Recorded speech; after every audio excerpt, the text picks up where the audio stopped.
Finally 50 kilometre scooty চালিয়ে তারপরে finally এক কলসি জল কিনে নিয়ে আসলাম। এই জলটা সাবধানে রাখতে হবে। এই যে গরম পড়েছে 5 দিন ধরে কোনো কলে জল দিচ্ছে না।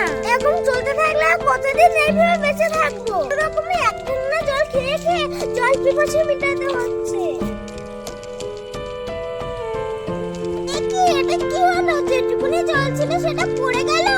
দেখি সামনে একটা কল আছে, ওখানে জল আসে নাকি। দেখি এই কলেও তো জল নেই। দেখি ওই বাড়িতে গিয়ে একটু জল খেয়ে আসি। যাই হোক, অনেকক্ষণ রেস্ট নেওয়া হয়ে গেছে, এবার যাই ঘরে থেকে যাই।